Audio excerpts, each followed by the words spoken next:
What's up, RPG fans? Welcome to episode 25 of the Switchrpg podcast. I'm one of your hosts, Philip, and I'm joined, as always, by Mr. Boston himself, Gio. What's up?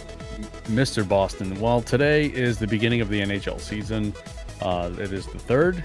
The Boston Bruins are my home team. You can see if you're watching the video, I've had the hat on. They are not faring so well right now. At the moment, I believe they are down 6-0. Luckily, it is a long season. And also, unluckily, if you don't like sports, you had to hear that. So, yeah, what's up? How's it going out there? Well, I mean, I think that even if we don't like sports, that we can commend you for at least being bold enough to show up in that hat when things are going awry. Always. Ladies and gentlemen, if this is your first time listening, welcome to your first hockey lesson. And this is the podcast officially from the website switchrpg.com that brings you exciting news, upcoming game releases, and all the latest and greatest in the world of RPGs on the Nintendo Switch platform. This week, we've got Xenoblade Chronicles 2 news. We've got other stuff. We don't have a lot of news this week. We're going to go ahead and give you our hand here. It's not a lot of news, okay? Very light. We are also talking about RPG bosses, and then finally the return of everyone's favorite game, Triple R. Triple R. Let's get this week started. No housekeeping. Let's jump into the news. Let's not even jump in. Let's stick one foot in, and then because we're gonna just take the foot right back out. Because let's just walk through the puddle. Walk through the puddle. Here we go. NintendoSoup.com has a little article up here about Gio's favorite and most anticipated game coming up, Digimon Survive. And this little piece of news tells us that this game's gonna have 3 story paths. Wow. Maybe a 4th. Maybe. Well, that one's in the thoughts, is what the headline says. It is in the thoughts. The article says, I'm just going to read a little excerpt here. The choices you make in Digimon Survive will affect other characters' life and survivability, which in turn affect the story of the game. As a result, players can expect 3 paths within the game, although a 4th path is currently in consideration. Okay. Cool. Yeah, light news this week. This is us scraping the bottom of the barrel. Yeah. I mean, it's cool for folks who are into Digimon Survive. You did mention that I was anticipating this. I'm not, but I know that there are folks that are. But for the record, I do like survival games. Now, I do think it's interesting that this one's going to have enough of a narrative to warrant, storylines, and there could be 3 different ones that you could take. Your choices affecting the survivability of they have some weight. NPCs or party members. I'm assuming. So I mean that's kind of cool. Yep. Yeah, it's cool that some of the choices you're making in a Digimon game have the weight to change the story. So that is cool. There you go. Let's go over to usgamer.net.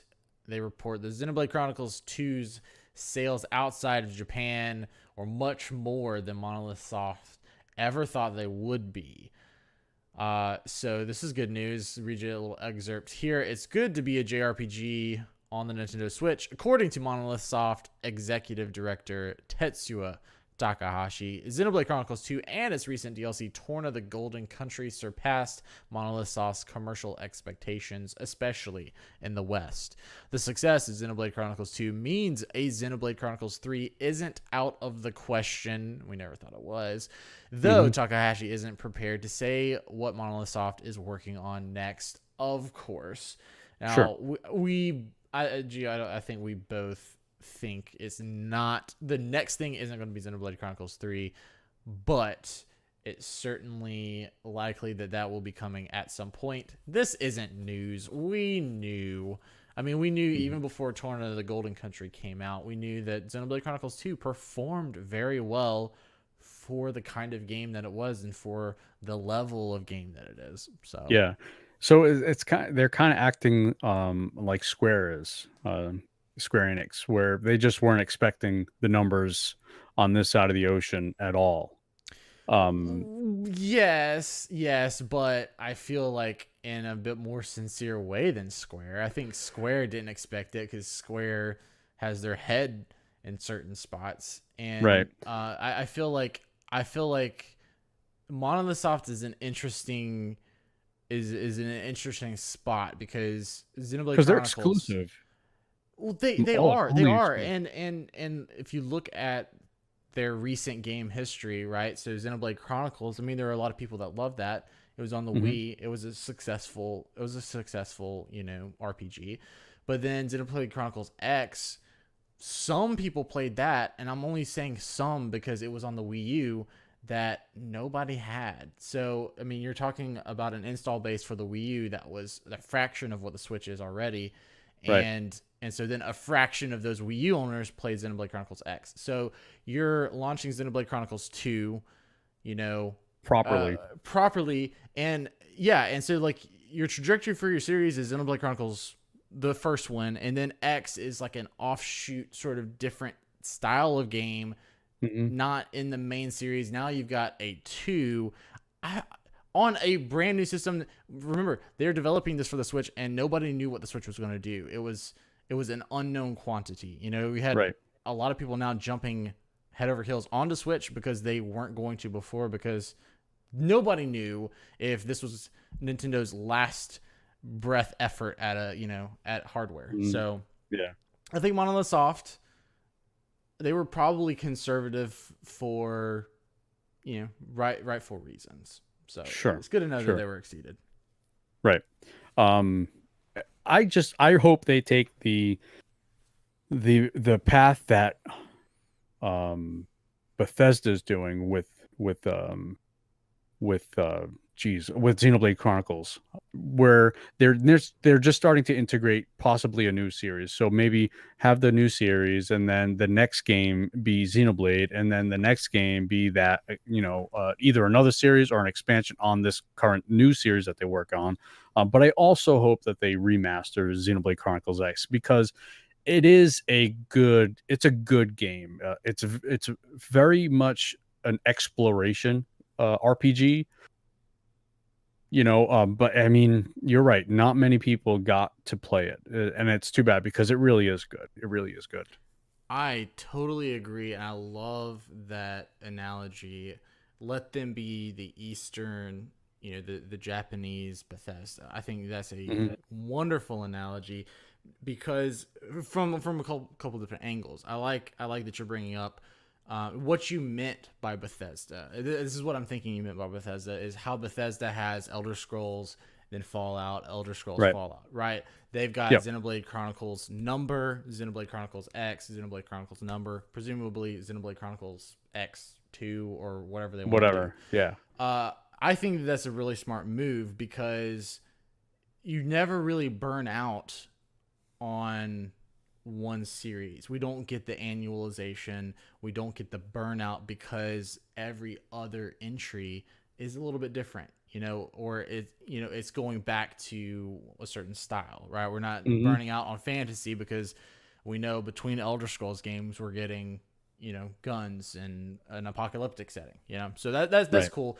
And then from another perspective, that I think that Bethesda is a good analogy, is those games, going back and forth between those series, we're not getting 1 year Fallout, 1 year Elder Scrolls. We're getting like 3 or 4 years Elder Scrolls, another 3 or 4 or 5 years Fallout. And I think that we're seeing Monolith Soft sort of in that same pattern, where there is 3, 4, 5 years between games. And I think that that's great, because that means that the games that we do get are quality. Yeah. And I think that quality over quantity, I will always take that. And the thing is that they build games that can take players those 3 or 4 years, right? Oh yeah. We've got people, finishing up their first playthrough of Xenoblade Chronicles 2 right now, almost a year Hmm. after release. 300 hours into the game. That is quality, and that is, a dang good game. And now people are going back and playing those 300 hours for a second time, plus The the DLC. DLC.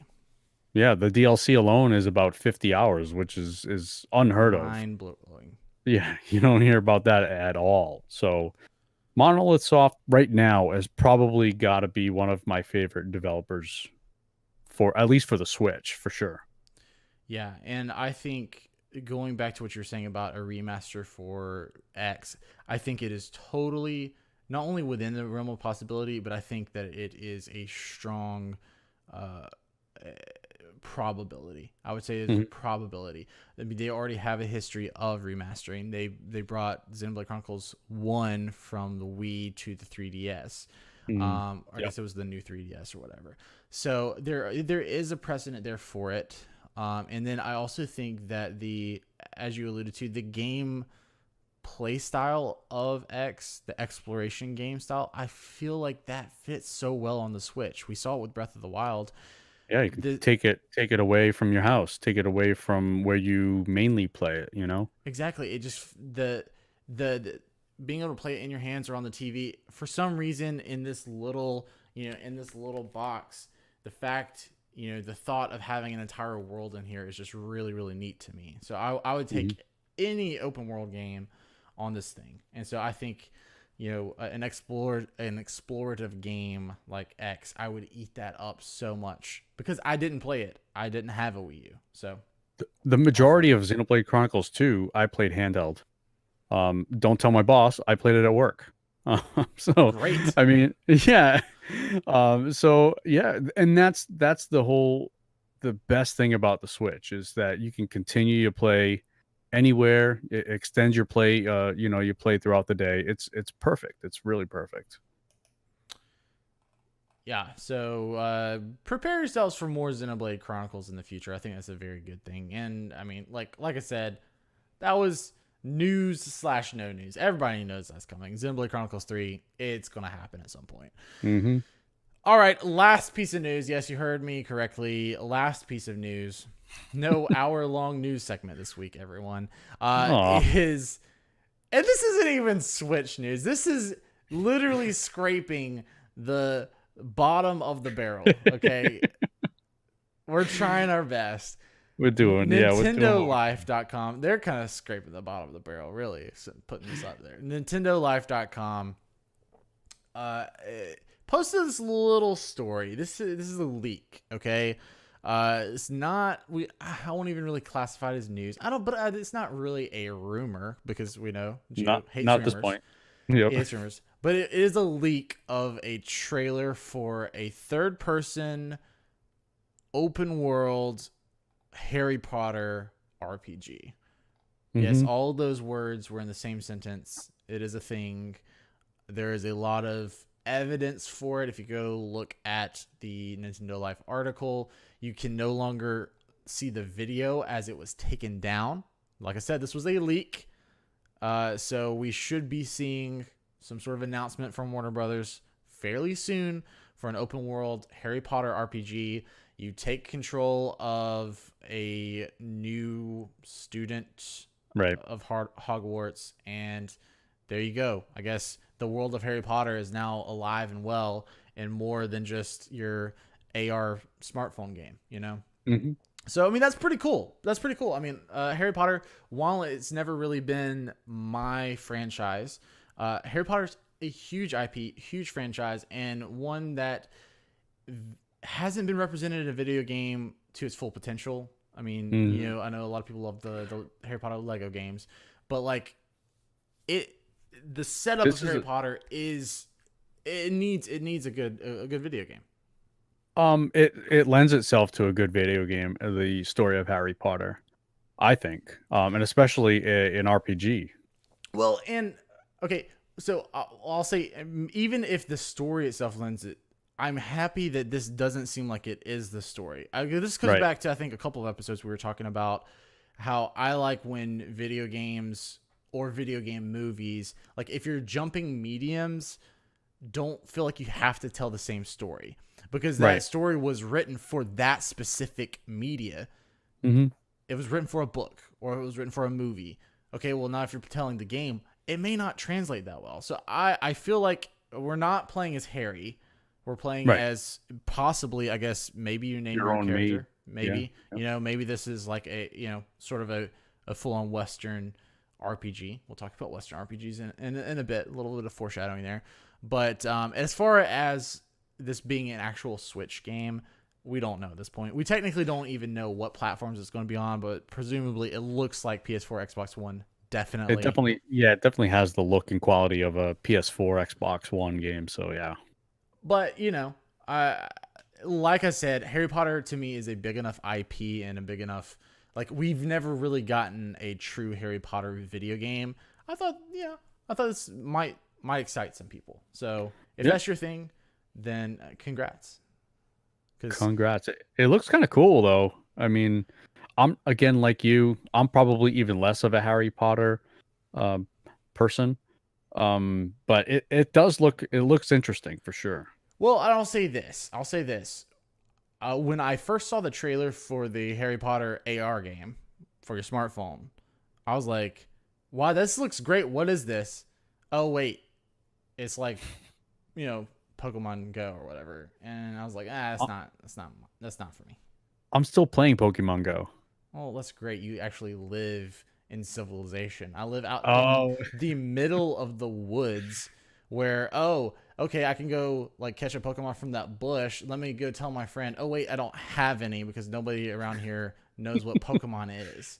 that's probably the one huge drawback to Pokemon Go. So you got these people who are living in LA outside of Pokestops, like instantly getting like a bunch of stuff like with no issues at all. Then you got people who live in less lived in areas like maybe you. Yeah, It let just me doesn't. drive 2 hours to climb a pine tree to try to get this Wait, Pokemon. This you is don't have to great. climb any trees. All right, you're already playing the game Let wrong. me let me dig down into this cave in the middle of the freaking See, woods you're one in of a the people you see in creek, the news, just looking at the phone, trying to leaning over catch the bridge. Pokemon right over the edge of the cliff. You're playing it all wrong. That's the problem. Well, see, we living down here in the south, we have our own version of Pokemon. It's called deer hunting. Ah, yes. Okay. Okay. For the record, I do not hunt deer. For the record, I've never done that in my entire I life. have a So ton of anyway, deer in my backyard. If you're ever up here, oh man, oh dear. Welcome to the south. Okay. Anyway, yeah, that's the news this week. So cool. Gio, what you been playing? Help us out here. If you go on our YouTube page, I've been doing a little video games on there. I've been playing Wasteland 2. At first, I was struggling playing with it, but Yeah. Your initial reaction was not so good. It feels like an old game. It's definitely an older game. You can tell that by playing it. The story is interesting. But I'm starting to get into it a little bit now that I'm used to the combat and everything. There's still a little, quirky things about it. I think you can definitely also tell that it's not only just an older game, but you can definitely tell it's a mostly it's mostly a computer game because I feel like a point and click would do that game really well. So putting it on the handheld or putting it on a console like this is just you can see that there's some issues. But I'm still playing Divinity. It's my game of the year, for sure. So I'm still doing that, and I have that up on the YouTube, as well as I'd like to play a little bit more Banner Saga. I'm just finding I don't have a lot of time, so I've just been playing those two games right now. Well, speaking of Banner Saga, that's what I've been playing. I think I'm gonna make another pass through the series. I think enough time from Banner Saga 3 has passed that my emotions are kind of settling down. It's Okay. a very emotional experience. So I'm going back through. I just picked up sort of in the middle. I had a save game sort of in the middle of the game, and so I'm trying to get my feet wet again in the original. Trying to get reused to some of the mechanics that weren't around in the original that are present in the third. So a little bit of a relearning curve, Mm, but we might be seeing maybe a video or two okay. of Philip playing Banner Saga. I would Possibly. love that. I would love to. I would watch that, honestly. Yeah. It's going to be a lot of reading. Is everybody okay with that? I mean, it's a lot of I reading. I think if you're a better reader than I am, people will probably love it. Okay. I'm All right. terrible. I mean, I'll I'm not a admit that. bad reader. Okay. I well, I I mean, mean, maybe. you read the news really well, Oh, well, like a thank you. champion, Well, like a thank you. champion. You know, Thank you. not a I'm the problem, not a problem. master reader of the Switch RPG podcast. It's great. Mm-hmm. Mm-hmm. All right. Sales releases. Well, let's go releases. I don't really cover sales anymore, and here's the reason why. Here's the Well, reason why. Okay, because I think number one. it's more. I mean, obviously it's advertising, but I think games are like that are going for so cheap. They just keep putting themselves on sale, taking them off, putting them on, just for I don't know. I don't know. I'm sorry. Go ahead. Go ahead. Well, I mean, you're kind of right. Okay, because we'll have some games that are like 95% off. So Hmm. then at that point they're just like giving it away. So there's probably something wrong there. Or it's like 7% off, and I'm like, well, that's not really a sale either. They're Like, just yeah, trying to it's get not on a that discount. page. Yeah, and so there's that aspect, but then there's also the aspect that because we normally record this like 2 days before it actually releases, I've noticed sometimes games that I read that are on sale, by the time the episode actually rolls around, they're not on sale anymore. So I feel like Yeah. it's useless for you to listen to. So anyway, but games that are actually releasing, oh boy, let's go. This is October 3rd. So upcoming this week, we've actually got, looking at the calendar, well, we've actually got nothing. We've got nothing. We've got nothing for you. Next week's going to be a good week. Next week's going to be an incredible week. Let me just go ahead and tease that out. Next week is going to be absolutely incredible. And if you were a member at switchrpg.com, you would know exactly what I'm talking about. You would know exactly what 3 games are releasing next week. So you got to go switchrpg.com, figure it out, or just come back next week and listen to me tell you. But 3 really, really good games next week. Okay. But nothing this week. Okay. Ladies and gentlemen, it's time to hear from you. Remember, we are all about community here at the Switch RPG podcast. So if you want to be part of the show, you can be sure to email your questions using our question form at switchrpg.com/podcast. Or you can always go into our podcast channel at our Discord channel, which is discord.switchrpg.com, and post it in there. We'll be sure to answer it on the show if we can. We got a couple of questions for us. You've got a couple of questions for us this week. We start off with Captain Vulgar asking, how large are y'all's libraries for the Switch right now? He added an addendum. He means total, so this can be physical releases and digital. Yeah. I try to have more physical copies of games than digital, unless it's really there's no other option. So for me, I'm mostly physical. I have about 25 physical games, and then maybe I actually have more games than I thought. 25 physical and maybe 6 digital games, because it's not just me that plays the Switch. My son also plays. He's 5 years old. So I have games for him that I would never think of playing that he likes to play. So for example, Minecraft, for a while, actually he's still playing Minecraft. I mean, Because it's a I got quality game. It is a quality game, and I probably could have just gotten him that, and he would be fine playing it. I mean, Um, that's a great first RPG for somebody. is that an RPG? I just said that to make you mad. I don't think it's an RPG. But you know, he completed Mario Odyssey. Oh, great. That's cool. Yep. Yeah, so he did that on his own. But he constantly wants me to play, and I feel bad for turning him down. Okay. Now there's a reason why I'm turning him down because he wants me to be Cappy. And Mario Odyssey is not the best two-player game. Especially when you're Cappy. So Cappy pretty much does nothing when you're playing as him. So um I will. I'm just joking. I do play with him as Cappy. I struggle through it, but I do it. Play with him with Minecraft. We have a great time playing that game. But then he has some. I got some other games like Kirby. He loves Kirby. He completed Kirby as well. He probably completes more games than I do, to be honest with you. But yeah, between us both, we probably have 25 physical games and about 5 or 6 digital games.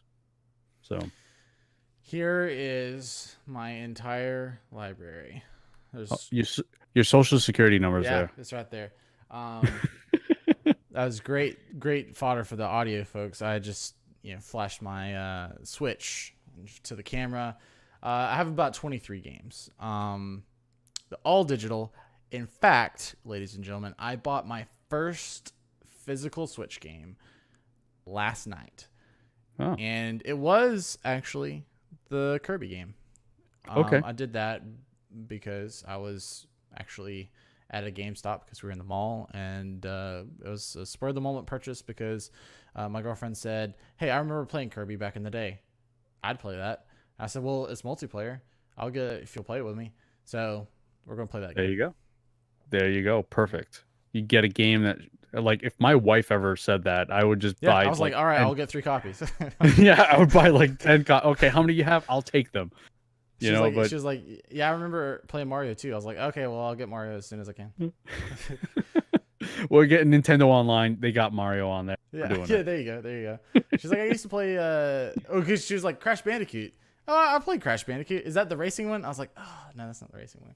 But I've got Mario Kart. I have Crash for him, and that game is so much harder than I remember. My son has such a hard time. I have a hard time playing that game. So, yeah. Dang. There are some games where he's played like maybe about an hour or so, and they've never go back in his Switch. I would like to get more physical games. I think that's something I'm going to try to do more of. But I've been almost all digital up to this point. So there you go. All right. Next up, we got Paul Nichols asking, Gio, what's your favorite boss fight in an RPG ever? Ever? Don't give me a lame boss fight. Give me the best one. The best one? I struggled with this. I clearly didn't. No, you clearly did not. You have a list of about 18. I'm going to give you one. Okay. And I'm going Dark Souls 3. Okay. This was my first entry into Dark Souls. It was Dark Souls 3. Then I went back. When I first played that game again, it was Dark Souls 3. The Soul of Cinder was possibly the hardest boss I've ever played against. And when the satisfaction you got from beating that, and then just in general, that entire game is kind of complicated. That feeling of satisfaction after you beat that boss, like, can't even describe it. It was awesome. So I'm gonna have to go Dark Souls 3, Soul of Cinder. Is there, and I mentioned Sin for Final Fantasy X, but apparently he is not the final boss. It's been so long since I've played that. It's who is it? It's Jekt. Well, okay, Jekt is like one of the for real boss, like the last for real boss. Yeah. No, I did beat that game. It's been so long since I've played it. But the only thing I do remember was fighting against Sin and how hard that battle for me at the time was. But Well, I'll add one onto my list. Jumping off of Final Fantasy X, I'll tell you, Unalesca in that game. Maybe Okay. everybody else had to breeze through that boss fight, but that one kicked my butt so many times. And remember, folks, this was back in the day before game makers had this brilliant idea to let you skip cutscenes. So I had to watch that 8 or 10 minute cutscene for the Unalesca fight many dozens of times. There's that. So that was from a satisfaction standpoint. There's also Kingdom Hearts, the original. I call it the possessed Riku fight. It's when he is sort of possessed by Ansem for the first time. For those who've played Kingdom Hearts 1, it's when Donald and Goofy gets knocked out of the boss ring. So you were fighting Riku alone, and I struggled with that one. Maybe I went in under leveled. I don't know. But I struggled so much with Possessed Riku, and that was yet another instance where cutscenes just really messed my day up. Yeah. So cutscenes is your final boss. Cutscenes are my final boss, because also Kefka, the final form of Kefka, also has a really long, lengthy cutscene. Okay. The final boss in Final Fantasy VI, really lengthy cutscene, and it's all text based. Final Fantasy VI. So you're just spamming that X button. Just spamming, try to just go through the text as fast as possible, because you've already read it once, maybe thrice. So I really struggled with that. I think I was underleveled in that one too. The reason the Kefka is my favorite boss of all time, though, is because it was one of the few times in my life where my gameplay really matched the narrative I had in my head this whole time. Because in my mind, for those who've played Final Fantasy VI, that there's really not a main character. Terra, I guess, is one of the faces of the game, but she's really not the main character. You could make a case for Locke. You could make a case for Celeste. You could make a case for Sabin or Edgar, So there are so many people that could be the main character. To me, it's always been Celeste. She's my favorite character in the game. And to me, she has one of the most sort of emotional storylines and one of the best character arcs in the game. So she was always my main character. And it just so happened that in the final form of Kefka in Final Fantasy VI, all of my party members except for her died. And I'd already played this boss 10 or 11 times, and this is my first time beating the game. And so I remember it had gotten down to the point where I had been healing myself over and over again just to stay alive during his attacks and things like that. And it got to the point where I was like, okay, I know he's got to be getting close, so I either heal myself and possibly die in 2 rounds, or I just spam attack until he dies. And I survived with 3 or 4 HP, wow. blinking red. And Celeste was the one who dealt the final blow alive by herself. And I just set the controller down and was like, this is the perfect ending for this game, because she is my main character, and that's what happened. So that's my favorite boss moment of anything. If you had just given the other party members a little bit of love, some attention, maybe they could have helped out a little bit more. Get them out of there. There's only okay. I'm just saying, it's a game of one character for me. Okay. A couple of other runner-ups that I've got in here would be Guild Wars. Guild Wars Nightfall. The end of that, you're fighting one of the forsaken gods of that pantheon, Abaddon. That was one that my brother and I've talked about our journeys through Guild Wars, and that was one that it was one of the first times in an MMO that we were playing really late game content. And so when we beat that, we're just we're king of the world. We're this is the best feeling, and we did that together. So that was cool. And then final shout out goes to Dragon Age Origins, because I have to. Okay. But I'm going a boss that disturbed me the most. Boss that disturbed me the most to this day is the Broodmother from from Dragon Age Origins. And if you know what I'm talking about, then you know what I'm talking about. If you don't, then spare yourself.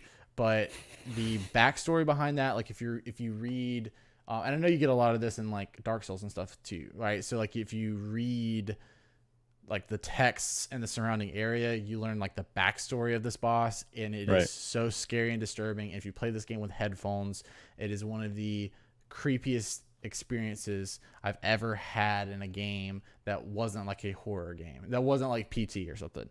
Right. And then finally in Dragon Age Origins, from a satisfaction gameplay standpoint, when I beat Flemeth for the first time, and once again, those who know what I'm talking about, you're right there with you, beating Flemeth. It's great. It's absolutely great. So there you go. I had no problem answering that question, Paul Nichols. No problem at all. Great question. I was struggling a little bit. Learn to play the games better, Gio. You got to beat bosses in order to have favorites. I guess so. Yeah, maybe it's my problem. I don't finish games. I don't know what I'm doing. Dang. You could have cheated and just said Seymour because you fought him like 8 times in Final Fantasy. Yeah. I could have said that. But I don't cheat, okay? I don't cheat. All right, final question. I guess this is like a question from Gio. This is like this is from the Nerd Basement. Self-inflicted question here. RPGs everyone should play and why? Now you linked us a little article here. You want to give us a rundown of what it is? Yeah, sure. And it was just more for reference, just to have some reference. I think for the most part, I think having, say for example, someone who's not so familiar with RPGs, I think Western RPGs are going to be the one that I would gravitate to. But for folks that are into RPGs, most of them have probably played this, but The Witcher 3 is definitely on my list of recommendations for anyone, whether they're not into RPGs or if they are into RPGs. So The Witcher 3 is on the list. South Park Stick of Truth. What's the one that just recently came out? Fractured But Whole. Fractured But Whole. Okay, I have that one. Not so into that. I've heard from almost everybody that Stick of Truth is far superior though. Yeah, so it's unfortunate that I didn't start off with this one, playing this one, but maybe if I ever have time, I'll jump into it. I do have it. I just never, because it kind of came with a free download. On here as well as Bloodborne. Now, there's obviously a major problem with this. It's a console exclusive to PlayStation 4, so it's not as accessible to a lot of people to play. But I've always wanted to play it, especially loving Dark Souls. I've wanted to play this. I think that's definitely who it's for. But I mean, it's actually even for people who are sort of put off by Dark Souls, because they did make the combat a little bit faster, more responsive. Dark Souls, I know, is sort of traditionally a little bit slower, right? As far as combat goes. So, but it's definitely one of those, it will beat you down difficulty, and it is a grind it out satisfaction of finally beating stuff. So, but that's the major problem. Another major problem with it. Never mind that it's console exclusive. It's a difficult game, and that can turn people away. For example, I know my brother-in-law, who I've tried to turn him on to Dark Souls, and he just says it's just too hard, and he just moved on from it, which is unfortunate because it's such a good game. But that, I think, is a hindrance for sure. Then you have here Final Fantasy 3 for the Super Nintendo. Is that what it is? Oh, sorry. Final Fantasy 6. I get that mixed up all the time. That's weird that the actual number was there in front of you and you still somehow read it incorrectly. Oh, I did do that. I did do that. This is a great game. And definitely this is one that you should play. I feel like you need to be okay with the older Square titles. This is that's the barrier of entry here. You need to be okay with sprites, with reading, with that style of presentation. But I think the fact that it is one of Square's later pixel 2D pixel titles. You're getting all the benefits of the years of refining the systems. You're getting the gameplay systems that, like I said, have been refined, but then you're also getting some of the best sprite artwork ever, unless you play the absolute murder of this game on cell phones, where they ruined all of the actual aesthetic. So, but yeah, this is great. Yeah, and I've always been honest about this. I've never played the game, so maybe eventually I'll pick it up on the phone. So so next is Baldur's Gate 2, an enhanced edition. This is a big computer role playing game, one of which I've never played, and I know it has a fairly large following, a lot of popularity behind this one.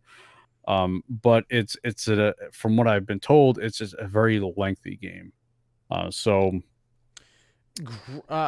And I hate to be I hate to be the one pointing out graphics here. To me, that is a slight barrier. I think would be the barrier of entry for a lot of people, and also the point and click nature of the game. Graphics to me aren't necessarily a problem, but control schemes are. Archaic control schemes can sort of put me off really easily. And I did try Baldur's Gate the original, so I can't really speak to Baldur's Gate 2 and how that improved at all. But the Baldur's Gate original, the point and click system really hurt me. I'm just so used to WASD and controllers, things like that. I know that that's just a product of me being young, but point and click for me was kind of hard to overlook. Yeah. And coming off of that, Icewind Dale 2, it's kind of a Baldur's Gate-esque type of thing. Again, not your thing and not necessarily my thing. I can get into them a little bit, but again, just not for me. A game I've never even heard of. I've never heard of this game. Yeah, Tyranny. So Tyranny is a game with a premise as unique as it is rare in the gaming world. So even then, they say that it's kind of rare. So it seems like it's one of those computer role playing game type of things. Sorry, Gio, but it is made from Obsidian, the makers of Pillars of Eternity. Okay, so it definitely does have that point and click. No, I don't know if that means that is the style of game, but I'm just saying that is the maker. So like they make quality stuff. So. No, they definitely do, but most of their earlier stuff has been, even for example, it's compared to Pillars of Eternity, so that is also a point. It's point and click. The isometric sort of top down, yeah. Right. So again, I've never heard of this game, so I will not comment on it much further. But next we have is Planescape Torment. More isometric RPGs. Are you calling me a nerd? There's not all of them are bad. A lot of them are. I'm not saying that they're bad. I'm just saying it sounds like it. Yeah, well, I mean, like, I really want to get into this. But like, I'll say this: for those who played Dragon Age Origins, one of the greatest games of all time, there was a setting in there where you could scroll the camera back all the way to like have a tactical view, and you could actually do point and click because it was harkening. It was the spiritual successor to Baldur's Gate. Yeah, I did not play that way. I did. Right. I mean, just like, no, give me in on the action. That's it. Yeah, give me in on the action. I mean, for example, the two games I'm doing on YouTube are both isometric. So you got Wasteland 2 isometric. It deems itself better to be on the PC, but also Divinity Original Sin is also isometric. But Divinity Original Sin, are you playing with a controller? I am, yeah. Then there you go. Yeah, that's all I need. Well, I think with Divinity Original Sin, they've done a lot of work in incorporating the controller work. I think they've done a really good job doing that. Whereas Wasteland 2, I feel like it's a little messy. But again, they're just two different companies doing something different. So yeah, next on the list we have, I so want to play this game, is Persona 5. Before I ever looked at the list, this was one of mine. I think this is a very important game for people to play. And I think it's very important on this list because we have been Western centric up to this point. Here is a really good entry for a Japanese role playing game. It comes from a very quality developer. It is a great series, and I think that this Persona 5 is the culmination of all the greatness that the series has brought over the years. To me, it is the shining beacon of turn-based, like traditional turn-based RPGs. Yeah. It is unashamed in its turn-based, nature. So I think it's very important, and I want to play it too. I have not played this game. I mean, one drawback, and not for me, because I've kind of been turned on to games like this, but the anime style, not everyone is into it. Yeah. But I've been loving that lately. So I mean, I'm totally not opposed to playing this. One game I don't think is on the list is, and it's right there with this, is Xenoblade Chronicles 2. Or 1 for that matter. Those are definitely belong on this list. I don't know when this article was published, so that could be it as well. So next is Deus Ex. I have no experience with this game. I know it exists. I know a lot of people like it. Again, just I know very little about it. Yeah. Don't know. No, nobody For knows. reference, this article was published in May of this year, so it just hates Xenoblade Chronicles 2. Wow. Yeah. Holy cow. That's not good. All right, so back into some older JRPGs. Chrono Trigger, definitely a staple if you're if you like turn-based games, for sure. This is one to play. One of those, once again, Square's later go at 2D sprites, so they knew what they were doing. It really looks good. This was the SNES era. So there you go. Yeah, they really refined. They really honed their craft at that point. Yeah, so really good. Also on the list here, Mass Effect 2, probably the better one of the series. It combines it's definitely sci-fi, but it's a Western RPG, and I like. I'm sorry, you're gonna say something. No, go ahead. It's mostly a shooter, which is, again, Deus Ex might be a shooter. I don't know, but it's a shooter RPG, which you don't really see many of. I want to say, and I don't know for sure, I think Deus Ex is a first-person shooter RPG. Okay. And then this obviously third person, right? Third person. Yeah, third person.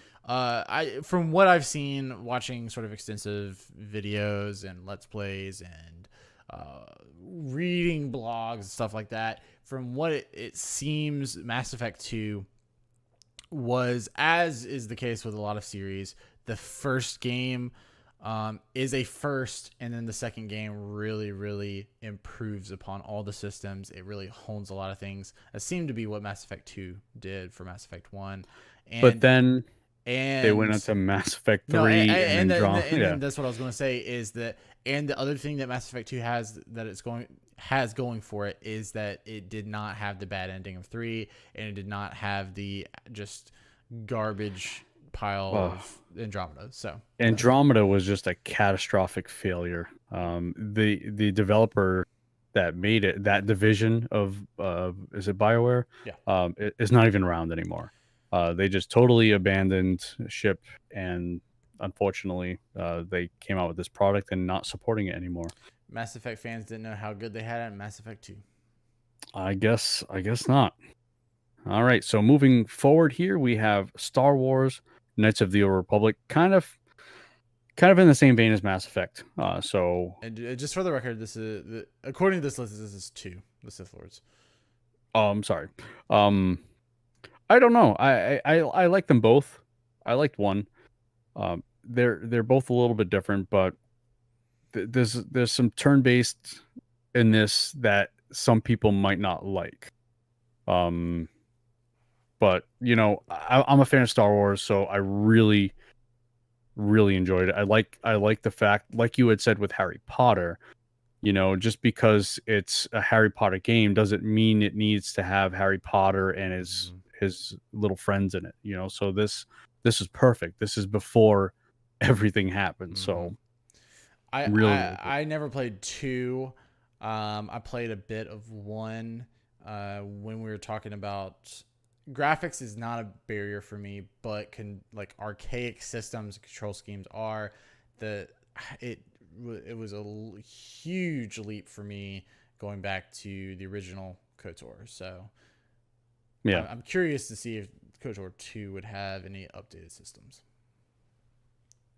I think they did because I I want to say that the first KOTOR was a mostly computer game, and then it got popular on console, Mm-hmm. and then that's when they kind of refined their craft. I'm just trying to I can't find it. Okay, so Pillars of Eternity 2, Deadfire. We've been this list seems to like a lot of these point and click type of computer RPGs, and this is one of them. Now, I will say that this the voice acting in this game is really good. I'm not sure if you're familiar with Matthew Mercer. Yeah, yeah. Matt, okay, Mm-hmm. okay, so he's phenomenal in his voice acting. So he does a lot of the D&D. He has his own podcast where he Mm-hmm. does the D&D tabletop sessions, and a lot of his crew are in this. They have their hands all over it. So it's amazingly voice acted. I really want to play this game. That may be a purchase down the line, but it is on the list here. Next is Divinity Original Sin. I've never heard of this game. Moving on. The original Sin. Yeah, that's too bad. I I I want to get into this, although I don't know if I have the time to get into this. It's just time is very valuable, and unfortunately, I don't know if I'll ever be able to play the first Divinity Original Sin. Maybe, maybe I won't. I don't know. Ladies and gentlemen, cue the music Wait, because no. now on the list is one of the greatest games of all time, Dragon Age Origins. Dragon Age Origins does not belong on this list. So again, moving on. We okay. I'm sorry. I'll let you. Why should anyone play this game? Because to I'll me step it back is from the mic.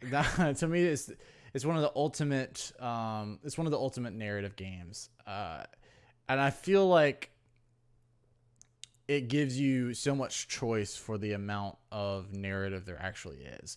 I've talked about it before. When it comes to choice in a game and versus narrative, there's a sliding scale. You either have strong narrative and little choice, or you have a lot of choice and there's not really a story. Somehow Dragon Age Origins manages to balance that. I'm not saying it's an open world game because it's not, but the amount of places that you can go, the amount of things that you can completely miss, the fact that you can literally kill every single one of your party members by the end of this game, except for maybe one or two, is pretty phenomenal. So it's just a fantastic game with some of the best storytelling I've ever seen. Yeah. And also, you want to talk about voice acting and voice performances. While there are not that many voice actors in this game, you'll hear a lot of reuse. The voice actors that they do have that are like, the staples for like all the main characters are just still some of the best performances I've ever heard. Yeah. And that goes along with Divinity Original Sin. Like everything is voice acted except for when you read like you're looking at a book, but everything that's on the screen from a character is voice acted. That's amazing. Now, I will say, being objective, even though this is one of my favorite games, there is a big barrier of entry here because if I'm going to harp on other games for their archaic systems and things, Dragon Age Origins really suffers from that. The combat system is not very responsive. It's very slow. And then the visuals have not really aged that well. It just unfortunately doesn't look that great now. And then the other problem is that it really wasn't made with consoles in mind. So even if you're able to pick up like an Xbox 360 or PS3 version, or I don't know if it's backwards compatible on on Xbox One. I don't know if they have that available, but it just really doesn't play well on consoles. So that there is a lot of things, of hurdles for players in 2018 to enjoy one of the Right. masterpieces. Yeah. Yeah, it's tough when it's the first iteration going from PC to console, because they're just really they're trying to figure it out. So yeah, moving on here. I was hoping we'd move away from Dragon Age Origins a little quicker, but that's okay. Legend of Grimrock 2, a game I've never heard of. Me either. Okay. So maybe you should play it, maybe not. I don't know. But then we have Skyrim. I feel like this is on every console going back to the Nintendo Entertainment System. They've ported it everywhere. So this game is available no matter what age you are. You've probably played this game, and it's definitely talking about accessibility. It's one of them. This is one that you refer to your friends if they've never played an RPG, if they've been playing Madden like for forever. This is the one that you're telling them to go play for sure. You're so right. I think that a lot of diehard core Elder Scrolls fans look at Skyrim and see a lot of dumbing down of systems over time. The fact that it's not quite as in depth as some of the older Elder Scrolls games, and there's a lot of truth to that. But I think that you cannot deny the power of Skyrim is the fact that it is a game for everyone. I really, really believe that. I think of all the games on this list, it is the most accessible for everyone, because the fact that it's first person is so personal. Even if you're not used to games, you're walking through this world and you're seeing it through the character's eyes. I think that there's something getting past motion sickness. That's the one thing here, because it's first person. But past that, like the fact that you can almost, you can go anywhere, you can do anything you want. I think that this is the game that everyone should at least try. Yeah, for sure. If you're into RPGs, and I feel like everyone's played this, but again, definitely for sure play it. Also, I always recommend this one. Anyone in the series is Fallout New Vegas, but Fallout 3, Fallout New Vegas, they did something a little bit different with Fallout New Vegas, adding some factions and stuff like this, kind of harking back to their previous, again, their computer-based systems there with Obsidian. But Fallout New Vegas is got a cool story.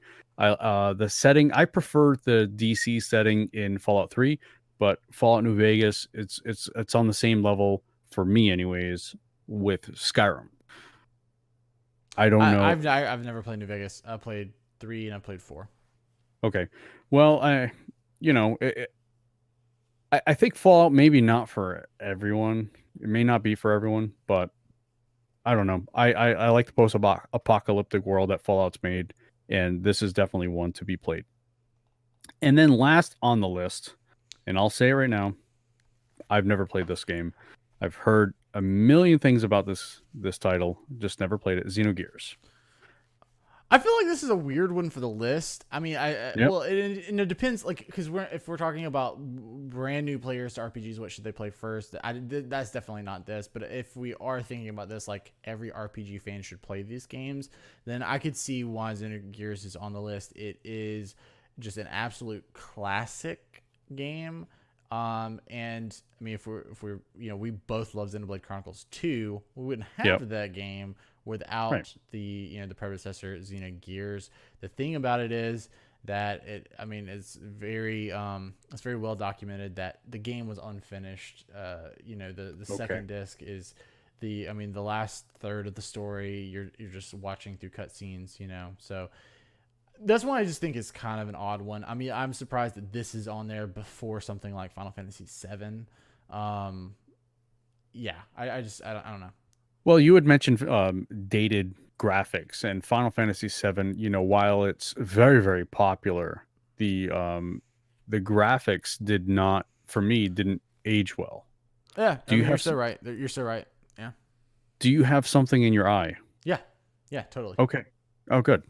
Okay, because you're like knuckle deep into your eyeballs, and it's yeah. and I'm watching. Something is in there. It's great. Okay, good. All right, so I mean that's their list. If you guys out there can think of anything else that if you know for another RPG fan, what should they play? Keeping in mind accessibility, I think that's kind of important, you know. But My one I will add to that is Horizon Zero Dawn. Just okay. throwing Geo's accessibility out the door. You gotta have a PS4 to play it. Hmm. But I think that it's one of the sort of modern marvels of today, especially coming from a developer who had never made an RPG before in their lives. They just went absolutely mental, giving us one of the prettiest games of all time, a great third-person action open world RPG. Yeah, and are plenty of RPGs that are not on the list. You know, Dragon Quest isn't on that list. Um, Any of the just Trails trying. games, any of the Trails games, any of Yeah, the. I mean, there's missing so so many. many. Like Zelda Breath of the Wild is not. Wait a minute, that's not an RPG. Madden, Madden, you yeah, know, 99. Yeah, 99. Madden 99. yeah. Get out of here, Phil. Come on. Don't do this to me. Don't go to the dark side. Gio, you know what time it is? It's It is time it's time for a to side quest. pack our bags and go on a side quest. We're going to do one tonight, even though we had two One. prepared. We're going to do one tonight. No problem. No problem. Gio, what'd you text out? What'd you tweet out earlier today? Today I tweeted out earlier. You're talking poll? Yes, yes. Okay.